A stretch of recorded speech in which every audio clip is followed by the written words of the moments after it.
Hey everyone, and welcome to the Sunny Go One Piece podcast. On this episode, we're going to be diving into episodes 432 through 434, which will cover manga chapters 531 through 533.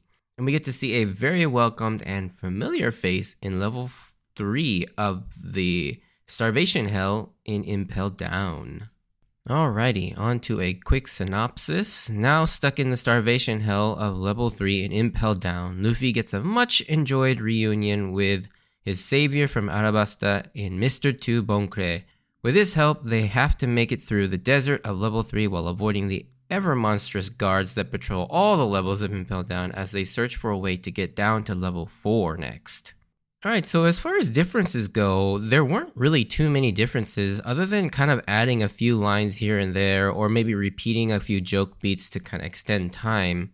And yeah, and I guess there was that one moment where they basically flashback and refresh the audience on who Boncre is. One example of the stretching is for the scene with Buggy getting depressed over Luffy's inability to remember anything about him. Buggy kind of sulks like 3 times in the anime, whereas in the manga, it only happens once. Other than that, yeah, there really isn't too many things different. It's pretty well adapted from the manga. So without further ado, let's get into the episodes themselves. So picking back up from the cliffhanger of last episode, Mr. 3, or Galdino, who I will be referring to as such from now on since we finally get to learn his real name as of episode 433. Galdino and we, the audience, know whose voice is gleefully echoing throughout the halls of level 3, and that is our old friend Mr. 2 Boncre. And I have been so excited to see this prisoner, probably the most. When we last left him, he heroically sacrificed himself to let Luffy and the Straw Hats escape Captain Hina and leave Arabasta, but in the process, we learned that he was captured in Miss Golden Week's cover story, but we never actually got to see what really became of him. And so to see him as his usual flamboyant and gleeful self was great, especially in such a dour environment as Impel Downs has been so far. I also love that Galdino is still terrified of him since Mr. 2 was sent to kill Mr. 3 due to his failure at Little Garden, but that was on Crocodile's orders, and since neither of them are part of Baroque Works anymore, I don't quite know why he's freaking out so much, other than maybe personality-wise, it seems like he just doesn't like Mr. 2. In fact, he's kind of pleased to see Mr. 3, which is really weird. And like I've been saying this whole time, it is so surreal seeing all these past villains together. Like seeing Buggy react to Boncre is so amazing. And of course, upon his release, hearing that Luffy is there, he immediately wants to go help him. And that is just so freaking wholesome and great. In the next scene, we get introduced to the last major guard of Impel Down, the chief guard, Sadie. Obviously a play on the word sadist. And I gotta say, I'm honestly surprised both Shonen Jump and Toei Animation allowed this character design to pass the censors, because she's straight up wearing like a BDSM clothing style. And she keeps her sort of devil and hell motif up of the entire Impel Down staff, but also following the dominatrix theming that the female guards in Impel Down have along with Domino from earlier. She even kind of gets off on others' pains and moans in this really sexually charged way. It's pretty insane, this character. But of course, to undercut that a bit with Oda's trademark random absurdist comedy, there's this giant koala that everyone is weirded out by standing behind her in the door, kind of creepily looking back at everybody. This whole scene is so weird. One thing I was kind of shocked by when I saw this was her coloring, though. So in the manga, when I was first reading this, I had pictured her wearing like all black because of the whole BDSM thing. But it turns out she is bright pink. And now the anime isn't the first place I saw this, because she actually shows up on volume, I believe it's 55's cover, and she's wearing pink, but she's even brighter in the anime. It's crazy how pink she is, but yeah, obviously, I think this was kind of to offset the mature theming of this character, if you can even call it that. But anyways, we finally reach a canon scene of the Hancock group as they reach Ace's cell. Now, Hancock's main objective here is to tell Ace that Luffy is here to rescue him, and she does this during all the ruckus caused by the inmates going nuts for Hancock. But the main goal of this scene for us and Oda is to show us just how formidable Magellan is with his Doku Doku powers.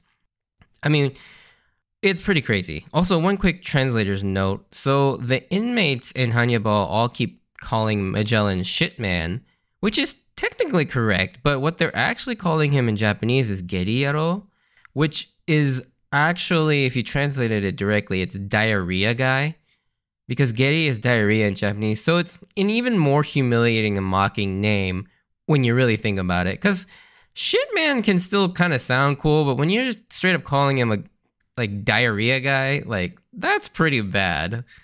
Despite this mocking, though, based on this one scene, you realize that Magellan is not someone you want to mess with.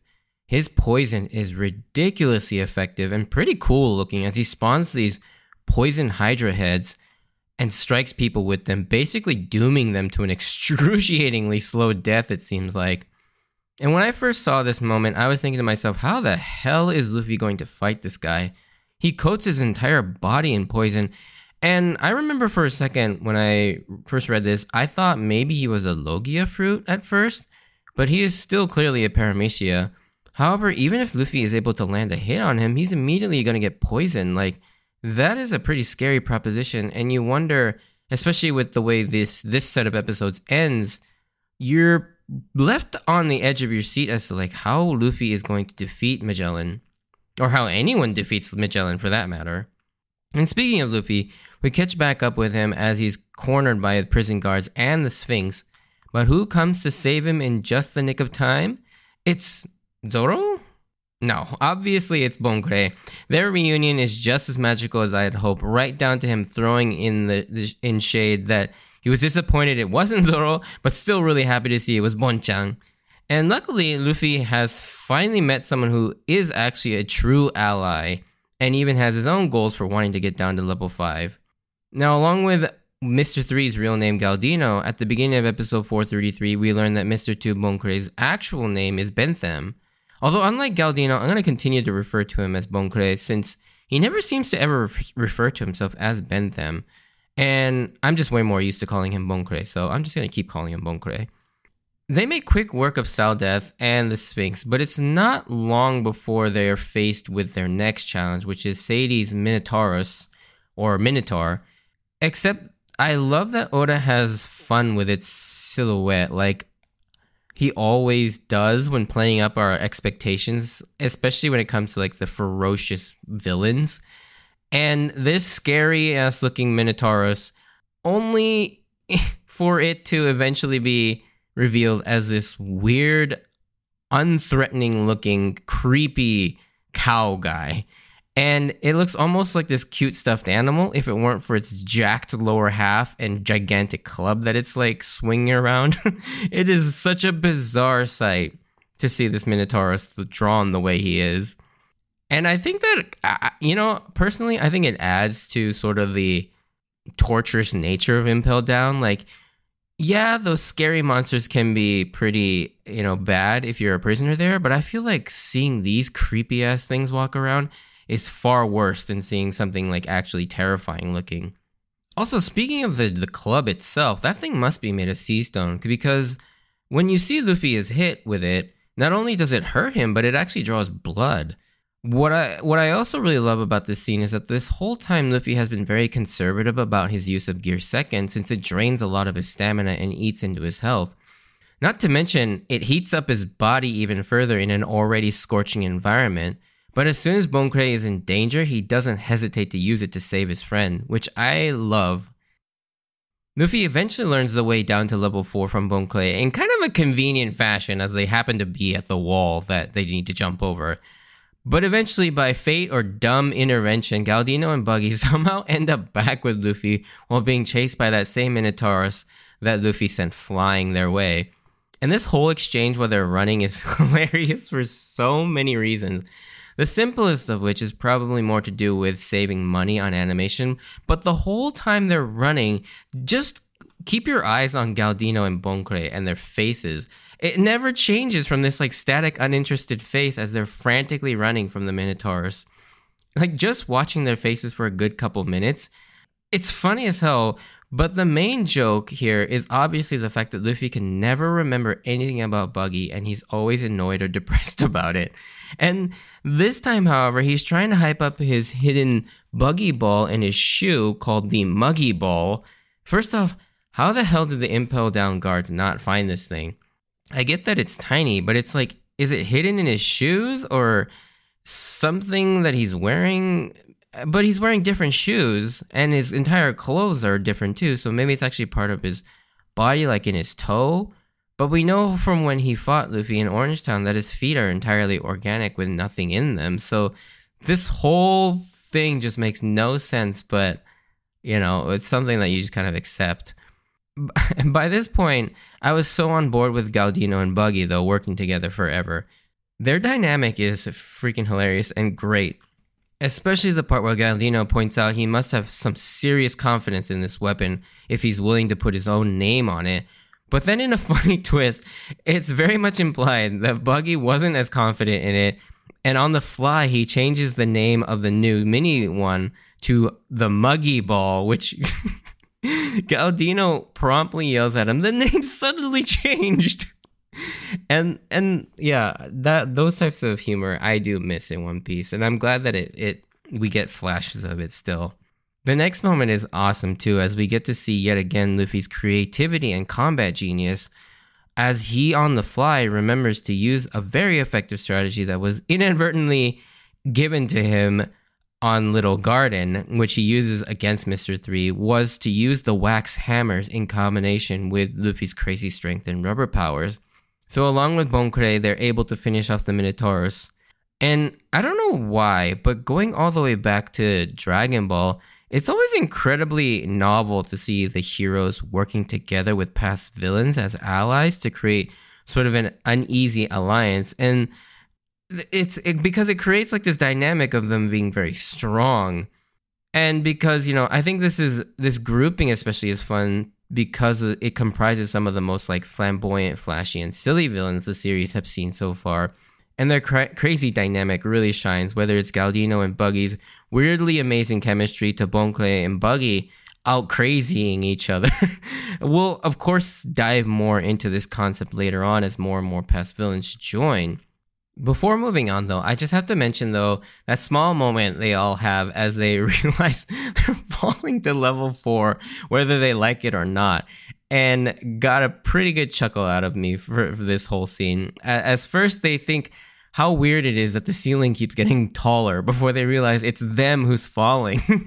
And then the whole bit of them boasting about who is actually the reason for the floor breaking apart was absolutely amazing as well. And then Galdino trying to hype his own ability, but then halfway through realizing he didn't really play much of a part.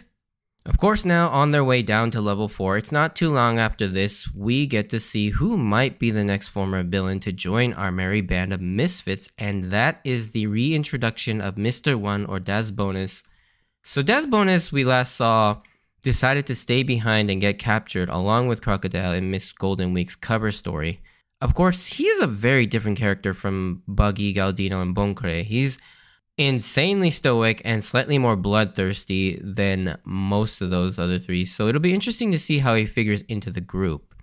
Back in the outside world, though, we get a bit of big news concerning the Yonko leading up to the Summit War. Momonga gets word that Shanks' crew intervened with Kaido, who was preparing to engage with Whitebeard, no doubt to try and take out Whitebeard while his attention is diverted. But it seems Shanks stepped in to stop that. And looking back on this moment, at the time, I knew it was a big deal, but it didn't quite register in my head just how big of a deal this was. Of course, now knowing the true strength of both Shanks and Kaido, thanks to the current part of the manga and the anime, this is an insane and quite monumental moment that these two would clash. But it happens totally off screen, but it didn't result in that sort of big skirmish. Also seems kind of a miracle when you really think about it. These two superpowers basically kind of mixing together. Now, the sense that I get, at least from context, is that this was Kaido trying to take advantage of Whitebeard's divided attention, where Shanks, who seems to be somewhat on a more friendlier term with Whitebeard, basically stepped in so that Whitebeard could help Ace. Because obviously we saw earlier on that Shanks wanted to try and stop Ace from going after Blackbeard to prevent all of this from happening to begin with. So it would make sense that Shanks would still be on the lookout for Whitebeard and Ace to try and make sure that now that Ace has been captured, that Whitebeard at least has the best chance of saving him. And so that personally, I think, is why Shanks basically stepped in. And later on, spoiler alert, we do go on to find out that that really was his motivation. Now, I don't really know how to transition back into this, so I'm just going to start talking about it. And I love the gag of Magellan. You know, he has this very lavish mobile throne that he gets. And he originally tries to pass it off as him liking his alone time. But in actuality, it's a custom-made throne that also doubles as a porta potty. Not to mention the little door he uses to peek out of it is amazing and just hilarious comedy. And that's really sad and kind of genius at the same time. It makes sense for a guy who spends 10 hours a day pooping. It's also funny to think that given how badly this guy has diarrhea, he probably has shit his pants on several occasions despite how badass and intimidating he is, and the thought of that is always just really funny to me. Unfortunately, it's not too long before Magellan catches up to Luffy. And I remember when I first got to this point in the story, I already knew it was not going to end well for Luffy. Things were going way too well for him. He's already at level 4 with like barely any opposition. And the amount of hype Magellan was getting was off the charts. Not to mention his devil fruit power seems to be a complete mismatch for Luffy. And to be honest, I don't think many people can stand up to the Doku Doku no Mi to be realistic. Which is why everyone seems to be terrified of Magellan, and it really shows. Not just like the inmates, but like even some of the more powerful inmates are afraid of him. And the way the episode ends with both Galdino and Buggy kind of hyping up how powerful Magellan is and how terrifying he is to go up against. That last scene of Magellan just like falling right in front of Luffy on the bridge, and you're just thinking, oh my god. How is Luffy going to get out of this? Because most likely what's going to have to happen is he's going to have to escape. There's no way he's beating Magellan. But anyways, this was always a huge cliffhanger to end on. But sadly, this is where this podcast will have to end. But I can't wait to talk about Magellan versus Luffy in this episode because it's pretty impactful, I think. In any case, if you did enjoy this, send me a like or comment. And if you want to join me on this journey of rewatching One Piece, please consider subscribing. Check out my Instagram and X account at SunnyGo Podcast if you want updates of when I post new episodes or see some pictures of my manga collection. Check those out. As always, I wanted to thank you for taking the time out to listen to my podcast. No spoiler section today, so stay safe out there, and I hope to see you on the next episode. Bye!